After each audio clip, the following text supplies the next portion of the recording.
वर्णानामर्थ संघानां रसानां छन्दसामपि मंगलानां च कर्तारां वन्दे वाणी विनायको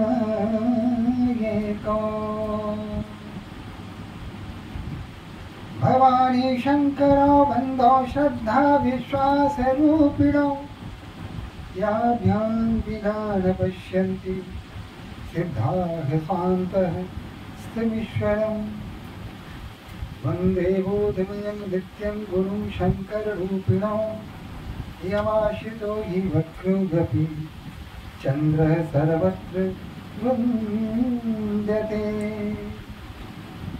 सीताराम गुणगान पुण्यारण्यविहारिणो वन्दो विशुद्धविज्ञानो कवीश्वर कपीश्वरो उद्भवस्थितिसंहारकारिणीं क्लेशानि सर्वश्रेष्ठकरीं सीतां नतोऽहं रां वल्लभां नीलाम्बुजश्यामलकोमलाङ्गं सीता समारोपितभागभागं पाणिमहासायकचारुचापं नमामि रामं रघुवंशनाथम्।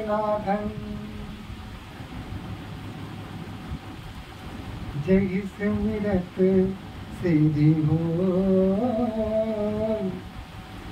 गणनायक करिबर वदन करऊं अनुग्रह सो बुद्धि राशि शुभ गुण सदन बंदो गुरुपद पदुम परागा सुरुचि सुवास सरस अनुरागा। एक बार बोलिए सियापति रामचंद्र की, पवन सुत हनुमान की, उमापति महादेव की, जगत जननी अम्बे की, वृंदावन बिहारी लाल की। बड़ी सन्नाटा है, जयकार बोलने की कठिनाई का सामना करना पड़ता है क्या? जेहि मुख राम नाम नहीं गावा, सो मुख ब्रह्म व्यर्थ बरावा। जिस मुख से भगवान श्री राम की जय जयकार नहीं हो, उस मुख का होना न होना दोनों एक समान है। बाबा तुलसीदास ने कहा है कि व्यर्थ ही उन्होंने मुंह बना दिया। अगर राम नाम की ध्वनि नहीं निकलती है, जय जयकार अगर मुंह से नहीं हो रहा है, एक बार बोलिए सियापति रामचंद्र की जय, पवन सुत हनुमान की जय, उमापति महादेव की जय, जगत जननी अम्बे की जय, वृंदावन बिहारी लाल की जय हो। जय जय श्री सीताराम। हाँ, नारद जी क्रोध से आग बबूले हो चुके हैं। माया मोह ये जो शत्रु है हमारे हृदय के भीतर विराजमान है। काम, क्रोध, लोभ, मोह, मद और मत्सर, यही है। जब एक की प्रबलता होती है तो दूसरों की उपस्थिति स्वयं में हो जाती है, उन्हें बुलाने की आवश्यकता है। अगर एक ने अगर आपके हृदय में प्रवेश कर लिया तो बाकी जो मेहमान हैं उसी के बहाने आ जाते हैं आपके हृदय में और खुद उद्यम बचाना शुरू कर देते हैं, उत्पाद करना प्रारंभ कर देते हैं। वही महर्षि नारद के साथ हुआ। एक मोह आया, कामदेव को जीत लिया, अच्छा किया। अब यह मोह आना कि एक भगवान शिव ने कामदेव को पराजित किया था और दूसरा मैं हूं। भगवान शिव ने क्रोध करके कामदेव को भस्म कर दिया और मैंने उसे क्षमा कर दिया, इस मामले में उनसे श्रेष्ठ हूं। यहाँ उन्हें भ्रम हो गया, मोह तो था ही। अब जब विश्व मोहिनी मिली नहीं, भगवान स्वयं राजकुमार के स्वरूप में आए और विश्व मोहिनी ने उन्हें वर्ण किया और उसके साथ वो चले गए, तो क्रोध का कोई पारावार नहीं रहा, क्रोध उनका बढ़ गया। शिव जी के गण जो ब्राह्मण वेशधारी थे, उन लोगों को उन्होंने श्राप दिया कि जा तू राक्षस बन जा, तू पापी है, तू दुष्ट है, अब आज के बाद तू कभी किसी मुनि का अपमान करने की सोच तू भी नहीं सकेगा, तो इतना साहस नहीं कर पाएगा। यह कह के उन्होंने शापित कर दिया और उसके बाद चल पड़े कहां? भगवान श्री हरि के पास। अब उनको देखता हूं। अब मुनि हित कारण कृपा निधाना, दिन कुरूप न जाई बखाना, सुचरित्र लखिका गुण पावा, नारद रानी सब ही सिर नावा। वहां नारद समझ के सबों ने सिर झुकाया था। इस चरित्र को कोई नहीं जाना, किसी ने नहीं देखा कि इनका मुंह बंदर जैसा है। देखा किसने? ये दोनों गण ने देखा और उस विश्व मोहिनी ने देखा। बाकी किसी को पता भी नहीं चला कि ये भेष बदल कर आए हैं। अब जाते जाते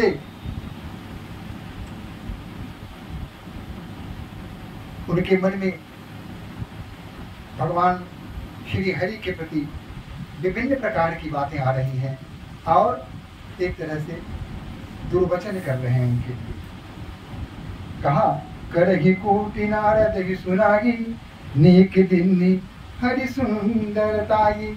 ये सारी बातें हुई। हरि ने सुंदरता की बहुत अच्छा किया। अब इसी में वो जा ही रहे थे बैकुंठ की तरफ कि रास्ते में ही, मार्ग में ही भगवान श्री हरि मिल जाते हैं और अकेले नहीं है, वहां उनके साथ माता लक्ष्मी भी है और वह राजकुमारी भी है जिसका स्वयंवर हुआ था, जिसने उनके गले में वरमाला डाला था, वह भी वहां उपस्थित है। जब भगवान श्री हरि ने नारद जी को देखा, बीच ही पंथ मिले धनुजारी, संगरमा सोई राजकुमारी। वही राजकुमारी जिसका स्वयंवर हुआ था वो भी थी और माता लक्ष्मी भी थी, मार्ग में ही मिल गए। अभी अभी देखने की बात है कि मार्ग में सहज ही कैसे प्राप्त हो गए।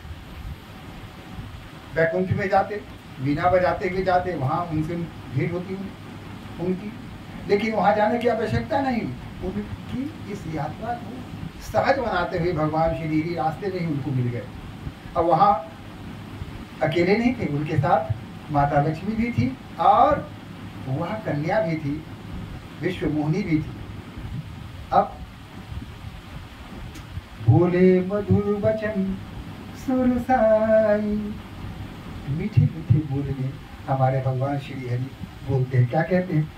मुनि कह चले विकल की नाई। कहा कि हे ऋषिवर, अब व्याकुल होकर कहाँ जा रहे हैं? अब देखिए, एक तो उन्होंने कहा कि रूप आपको दे रहा हूं, उन्होंने रूप दिया, रूप के बदले में बंदर बना दिया। और जिस कार्य के लिए उन्होंने रूप मांग की थी, उनसे उधार ली थी, वह कार्य संपन्न नहीं हुआ। उस विश्व मोहिनी को ने इनको बना, उसके साथ वो चले गए। तो यहाँ जब मीठे मीठे वचन बोल रहे हैं तो वहां ये महर्षि नारद और कुड़ जाते हैं कि पता ही तो जले पर नमक छिड़क रहा है। अब सुनत वचन उपजा अधिक क्रोधा, अत्यंत क्रोध हृदय में उत्पन्न हुआ। महर्षि नारद को कहा, माया बस न रहा मन बोधा। मन में बोध, जब माया अपना घर बना लेता है तो अच्छे बुरे का भाव हृदय से सदा के लिए मिट जाता है। क्योंकि यही छठ शत्रु हैं जो यथा स्थिति से मनुष्य को दूर कर जाती है। काम, क्रोध, मद, लोभ आदि ये सब मनुष्य को मनुष्य में स्वाभाविक रूप में रहने नहीं देते। ये सारे दुर्गुण वही हाथ इनके साथ हुआ। पासम पदा सकहु नहीं देखी, तुम्हारे ईर्षा कपट विषेखी। कहा कि धन्य हो महाप्रभु, दूसरों का सुख, दूसरों की संपत्ति आपको देखा नहीं जाता। अरे आपका क्या बिगड़ जाता, थोड़ा सा रूप ही मुझे दे देते। कुछ बिगड़ने वाला तो था नहीं, नहीं दिया आपने, छल किया मेरे साथ, इतना अनुनय किया, इतना विनय किया, सारी स्थिति आपके सामने रख दिया। अरे जीवन में एक बार ही तो यह मन में आया था कि मैं विवाह करूं, और वह विवाह आपने खुद से कर दिया, फिर कर दिया। दूसरों का सुख आप नहीं देख सकते। मथन सिंधु रुद्र ही बौरायहु, जब समुद्र का मथन हुआ तो भगवान शिव को बौरा दिया आपने, अपनी बातों से उनको अपने जाल में फंसा लिया। सुरहि प्रेरी विषपान करायहु, और सभी देवताओं को मिलाकर के षड्यंत्र किया और उनको विषपान करा दिया। यानी विष पीने के लिए शिव, और आपने क्या किया? असुर सुरा विष शंकर ही आपुरमा मणि चारु, शिव जी को विष पिला दिया। और अनिंद सुंदरी लक्ष्मी को आपने ले लिया। खूब मूर्ख बनाते हैं आप, भगवान शिव को मूर्ख बना दिया, पिला दिया विष। और रमा, मणि, ये सब अपने पास रख लिए। मणि सौंदर्य का प्रसाद है, जो जगमग जलता रहता है, वो आपने ले लिया। स्वार्थ साधक कुटिल तुम सदा कपटी व्यवहारु, आपने हमें से अपने स्वार्थ के लिए कोई भी कार्य किया है। आपके हृदय में कुटिलता भरी हुई है, कपटता भरी हुई है।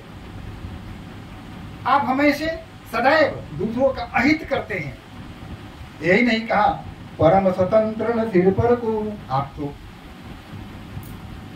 कोई डायरेक्शन देने वाला है नहीं, कोई निर्देशित करने वाला है नहीं, आपके ऊपर तो कोई है नहीं। जो मन में आता है करते हैं, जिसके साथ जो व्यवहार जब मन में आया कर लिया। और भाव ही मन ही कलहु तुम सो, भाई जो मन में आता है वो करना प्रारंभ कर देते हो। भले ही मंद मंद ही भले करहूं, विस्मय हर्षण ही कछु हरहूं। भले ही आप किसी का अहित करते हो, किसी का हित करते हो, किसी का भला करते हो, किसी का बुरा करते हो, लेकिन उसके लिए आपके हृदय में किसी प्रकार का संदेह नहीं होता, कोई विषाद नहीं होता, कोई दुख नहीं होता, कोई पश्चाताप नहीं होता। और न किसी के सुख से आप सुखी हो पाते हैं, आपके हृदय में हर्ष की अनुभूति होती है। यानी आप हर्ष और विषाद से परे हैं। कोई दुखी हो तब भी आप दुखी नहीं होते, कोई सुखी हो तब भी आप खुश नहीं होते। ये आप में है, संकीर्णता है। ढकही ढकही परिचय सब काहू, अति असंक मन सदा उछाऊ। कर्म शुभाशुभ तुम ही न बाधा, अब लगी तुम ही न काहू साधा। कुटिलता करते रहते हो, लोगों को धोखा देते रहते हो। आज तक तुमने वही किया जो तुम्हारे मन में आया, लेकिन इस बार तुम्हारा पर पाला पड़ गया है, बहुत ही गलत आदमी। इस बार नारद से पाला पड़ा है और इस बार नहीं बचोगे। नारद जी ने कहा, कपि आकृति तुम दिन दिन हमारी, तुमने हमारा चेहरा किसका बना दिया था? बंदर का बना दिया था ना, बंदर का बना दिया था ना। करहि किम सहाय तुम्हारी, वही बंदर तुम्हारी सहायता करेगा। सोच लो, जो स्वरूप तुमने मुझे प्रदान किया था, बंदर का, वही बंदर तुम्हारा सहयोग करेगा, तुम्हारी सहायता करेगा। मम अपकार किन्न तुम भारी, तूने मेरा बहुत अपकार किया है, मेरे साथ विश्वासघात किया है। चारी विरग तुम दो दुखारी,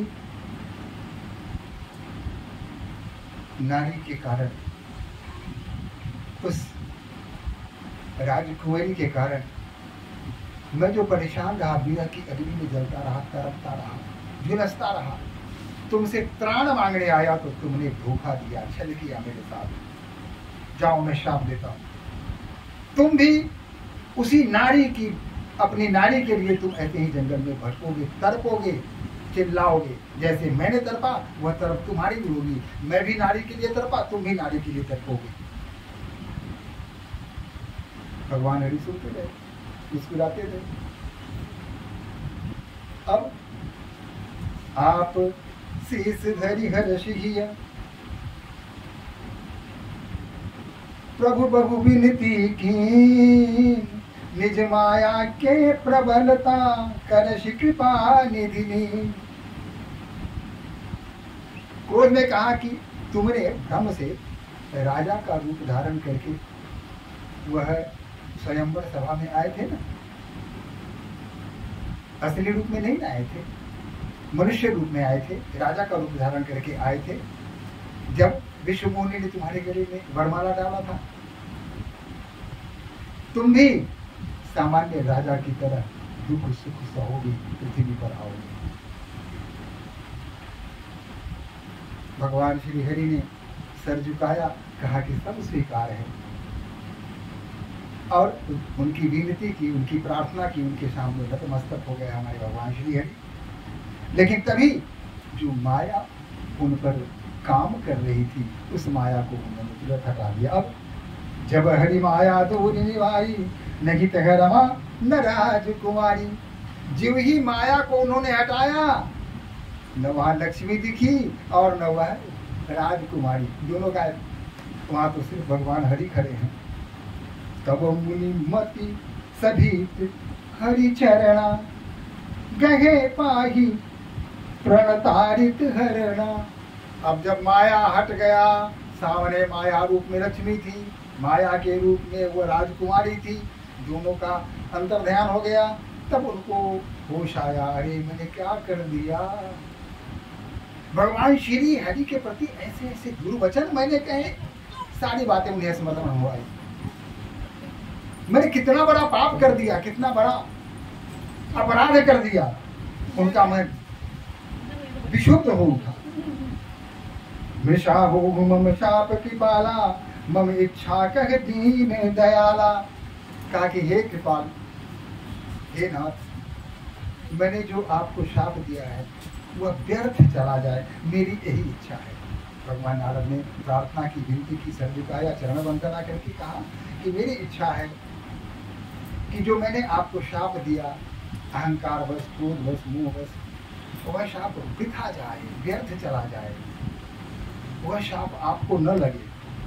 मैं दुर्वचन कहूँ कहे बहुत हो रे, क्या क्या मैंने आपको नहीं कहा, पता ना क्या क्या सब दुर्वचन आपको कहे, कौन कौन सी गालियाँ आपको नहीं दी, और आपने मुस्कुराते हुए सब कुछ सहर्ष स्वीकार कर लिया, कोई प्रतिवाद नहीं किया। कग मुनि पाप मिटहि किरु मेरे। हे प्रभु, ये जो मैंने पाप कर दिया, ये मेरे पाप मिटेंगे कैसे, आप यह तो बताइए। भगवान विष्णु मुस्कुराए, कहा कुछ भी पश्चाताप करने की आवश्यकता नहीं है, एक मार्ग है। जपहु जाय शंकर सतनामा, हो यही हृदय तुरत विश्रामा। जाइए और भगवान शिव का सतनाम 100 बार उनके नाम का जाप कीजिए। आपके हृदय में जो विषाद है, जो अशांति है, जो विस्तृष्णा भर गई है, वो सारी बाधाएं बिल्कुल दूर हो जाएंगी। कौन ही शिव समान प्रिय मोरे, अति प्रतीत तजहु जन भोरे। कहा कि भगवान शिव के अतिरिक्त प्रिय मेरा कोई भी नहीं है। उन्होंने कहा भी शिव द्रोही ममदास कहावा, सोनर मोही सपने मुनहि भावा। जो शिव का द्रोह करेगा और मेरा दास बन के आएगा, ऐसे व्यक्ति को, ऐसे भक्त को मैं कभी स्वीकार ही नहीं सकता। वो मेरा अपना हो ही नहीं सकता। जो शिव की भक्ति में लीन होगा वही मेरा भक्त कहलाएगा। स्पष्ट उन्होंने कहा, जगी पर कृपा न करहि पुरारी। जिस पर भगवान शिव ने अगर कृपा नहीं की, सो नयाब मुनि भक्ति हमारी। वो हमारी भक्ति भी नहीं पा सकता। जिस पर भगवान शिव की कृपा होगी वही भगवान श्री राम की भक्ति को पा सकता है, भगवान श्री हरि की भक्ति को पा सकता है। शिव की कृपा के बिना राम भक्ति सहज है ही नहीं, वह हो ही नहीं सकता। भगवान शिव की कृपा होगी तभी आपके हृदय में श्री राम की भक्ति जागृत हो सकती है, श्री राम के भक्त आप कहला सकते हैं। अस उर्धरी मही विचरहु जाई, अब न तुम्हें माया नियर आई। अब निर्भीक हो जाओ, निडर हो जाओ और जाओ और आराम से विचरण करो। अब तुम्हारे सामने जितनी बाधाएं थी वो सब बाधाएं दूर हो चुकी हैं। अब आप निश्चिंत हो जाएं और जाकर के भगवान श्री शिव के चरणों में जाकर करें। बहुविधि मुनि ही प्रबोधि प्रभु, तब भय अंतर ध्यान। सत्य लोक नारद चले, करत राम गुणगान। यह कहते हैं कि भगवान श्री हरि अंतर ध्यान हो गए और नारायण नारायण करते हुए हमारे महर्षि नारद चल पड़े भ्रमण को, क्योंकि 2 घड़ी से अधिक वो कहीं टिक ही नहीं सकते थे। बस चलते जाना है और हरि गुण गाना है। और आइए हम सभी मिलके एक बार हरि गुण गा लेते हैं। श्रीमन नारायण नारायण नारायण, श्रीमन नारायण नारायण नारायण, श्रीमन नारायण नारायण नारायण, श्रीमन नारायण नारायण नारायण, लक्ष्मी नारायण नारायण नारायण, लक्ष्मी नारायण नारायण नारायण, श्रीमन नारायण नारायण नारायण, श्रीमन नारायण नारायण। ये भगवान नारद चल पड़े कैलाश की ओर। मनुष्यों की यह प्रवृत्ति है, एक भ्रम की इस पर स्थिति जब आती है तो मनुष्य सोचने समझने की शक्ति बिल्कुल खो देता है। बस उसी भ्रम की स्थिति में जीना चाहता है। लाख प्रयास करने के पश्चात भी उस भ्रम से वह निकल नहीं पाता। और ये उस भ्रम से निकलने का एकमात्र मार्ग है,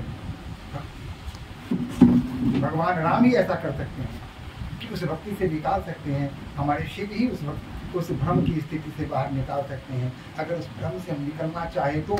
लेकिन भ्रम से निकलने की इच्छा भी मन में हो तब तो। भ्रम या इच्छा भी मन में उत्पन्न नहीं होने देता कि हम इसे भ्रम, हम क्योंकि उस भ्रम को हम भ्रम समझते ही नहीं है, उसको सत्य समझ लेते हैं।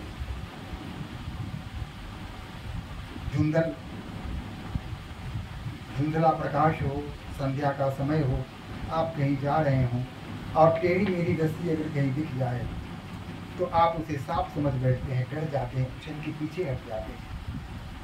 लेकिन तब तक आप उस सांप को, उस रस्सी को रस्सी नहीं समझेंगे, उसे सांप ही समझते रहेंगे जब तक आप प्रकाश में उसको देख न सकें। जब आपके हाथ में टॉर्च होगा, मशाल होगा, जलाएंगे, देखेंगे तो कहेंगे कि अरे नहीं, ये सांप नहीं, रस्सी है। तो वो प्रकाश क्या है? वही ज्ञान है, वह अनुभूति है। जब आपके अंदर ज्ञान का प्रकाश होगा तभी भ्रम की स्थिति दूर होगी।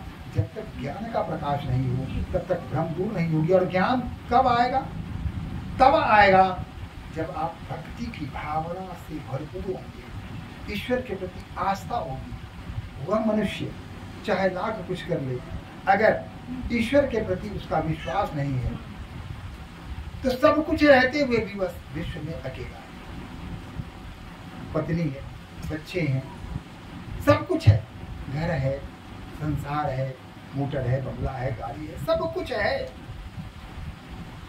लेकिन अगर ईश्वर के प्रति आस्था नहीं है तो वहां वह अकेला हो जाता है। एक समय आता है, एक स्थिति ऐसी आती है, एक क्षण ऐसा आता है जब वह बिल्कुल अपने आप को अकेला पाता है। मान लिया कि बच्चे हैं, पढ़ लिख करके अपने पैर पर खड़ा हो गए, कोई कहीं चले गए। बेटी है, उसका विवाह हो गया, वो अपने घर चली गई। पत्नी, ईश्वर ने करे ऐसा कुछ हो, पत्नी का अगर देहांत हो गया, ऐसी स्थिति में सब कुछ आपके पास है, सारा ऐश्वर्य के जितने भी संसाधन है सब आपके पास विद्यमान है, लेकिन आपके पास कोई नहीं है। ऐसी स्थिति में एक ही है शक्ति जो आपके साथ आपका सहयोगी बन सकती है, और वो है भक्ति। जब आपके हृदय में भक्ति का भाव उत्पन्न होगा तो आप अपने आप को कभी भी अकेला अनुभव नहीं करेंगे। भक्ति में इतनी शक्ति है, और भक्ति के आते ही सारे भ्रम दूर हो जाते हैं। ये जो शत्रु हैं, ये जो 6 दुश्मन हैं, ये अपने आप अंतर्ध्यान हो जाते हैं। इनका साहस नहीं होगा कि आपके हृदय में क्या है। भगवान श्री राम ने श्री रामचरितमानस में एक जगह कहा है कि माया और भक्ति दोनों एक साथ कभी रह नहीं सकते। इनमें विकर्षण होता है, इनमें आकर्षण हो ही नहीं सकता। उन्होंने कहा माया भगति सुनहु तुम दो, नारी जात जानहि सबको। माया भी नारी है, भक्ति भी नारी है। तो इन एक दूसरे के प्रति, माया और भक्ति को एक दूसरे के प्रति आकर्षण होने का तो कोई प्रश्न ही नहीं है, क्योंकि नारी न मोह नारी कर रूपा, पन्नगार यग रीति अनुपा। एक नारी के सौंदर्य पर कोई नारी रीझती नहीं है। कभी बहुत कम देखने में आया है कि एक नारी दूसरे नारी के सौंदर्य की प्रशंसा करे, ऐसा देखने में बहुत कम आता है। उन पर किसी प्रकार का उसके सौंदर्य पर, उसके गुण पर आकर्षित होना यह अप्राकृतिक है एक तरह से। तो यही हाल है कि एक दूसरे के शत्रु हैं। जब माया जहां विद्यमान होगी वहां भक्ति कभी आ ही नहीं सकती है, और जब भक्ति आ गई तो माया उसके आसपास भी नहीं फटकेगी। अतः एक ही तरीका है कि हम भगवान का भजन करें, उनका स्मरण करें, उन पर आस्था रखें। अपने आप पर उसी को विश्वास हो सकता है जिसका विश्वास परम परमात्मा पर है। जो परमात्मा पर भरोसा नहीं करेगा, विश्वास नहीं करेगा, आस्था उसकी नहीं होगी इस पर, तो स्वाभाविक है कि उसको अपने आप पर भी भरोसा नहीं होगा। तो अगर आप चाहते हैं कि जीवन में सब कुछ आपका संतुलित रहे, आपका परिवार, आपका समाज, आपका शरीर, सब कुछ अगर संतुलित देखना चाहते हैं तो एक ही तरीका है, ईश्वर पर भरोसा करना, ईश्वर पर विश्वास करना और कर्तव्य और कर्म का पालन करना। जैसा कि योगस्थ कुरु कर्माणि संगं त्यक्त्वा धनंजय सिद्धि सिद्धि योग समो भूत्वा समत्वं योगी उच्यते। आप कर्म कीजिए, सिद्धि अर्थात सिद्धि, सफलता या असफलता की कामना किए बिना अगर आप कर्म करते हैं तो यही योग है, यही भक्ति है। और अगर आपको कुछ प्राप्त होता है तो उसके लिए परमात्मा को धन्यवाद देना कभी मत भूलिए। आपको पुत्र है, आपके पौत्र हैं, आपकी पूरा संसार है, पूरा परिवार है, ये किसकी देन है? उस परमात्मा की देन है। तो उस परमात्मा के प्रति आपके हृदय में अहोभाव का होना अत्यंत आवश्यक है। आप उनके प्रति अपनी कृतज्ञता क्या व्यक्त करें, और वही कृतज्ञता जो व्यक्त करते हैं उसी को प्रार्थना कहते हैं। प्रार्थना में अगर हम ईश्वर से कुछ मांगते हैं तो यह अच्छी बात है। परमात्मा ने पहले ही हमें इतना सब कुछ दे दिया है कि कुछ मांगने की आवश्यकता ही नहीं है, सब कुछ दे दिया है, सारा संसार बना के दिया, क्या क्या नहीं दिया उसने, जिसकी कल्पना नहीं की थी वो भी उसने हमें दे दिया, जो हम नहीं जानते वो उसने दे रखा है। इतना सब देने के बाद भी परमात्मा से फिर हम कहें कि और वो, तो इसे क्या कहेंगे, इसे निर्लज्जता ही कहेंगे ना। और परमात्मा ऐसे व्यक्ति के पास कभी प्रसन्न नहीं होंगे, उसके प्रति कभी आकर्षित नहीं होंगे। यही हाल है कि हम अपने आप को सबल तभी समझ सकते हैं जब हमारे हृदय में परमात्मा के प्रति प्रेम हो, आस्था हो, भक्ति हो, विश्वास हो। हम परमात्मा पर भरोसा करें, राम राम गुण गाएं, उनके प्रति कृतज्ञता ज्ञापित करें, हमारे हृदय में अहोभाव उनके प्रति हो, यही प्रार्थना है। तो आइए एक भजन के साथ भगवान का नाम लेते हैं और नाम लेते हैं, फिर कल संध्या को हम आपसे मिलते हैं। आइए भजन करते हैं। श्री राम जय राम जय जय राम, श्री राम जय राम जय जय राम, श्री राम जय राम जय जय राम, श्री राम जय राम जय जय राम, संकट मोचन कृपा निधान, श्री राम जय राम जय जय राम, श्री राम जय राम जय जय राम।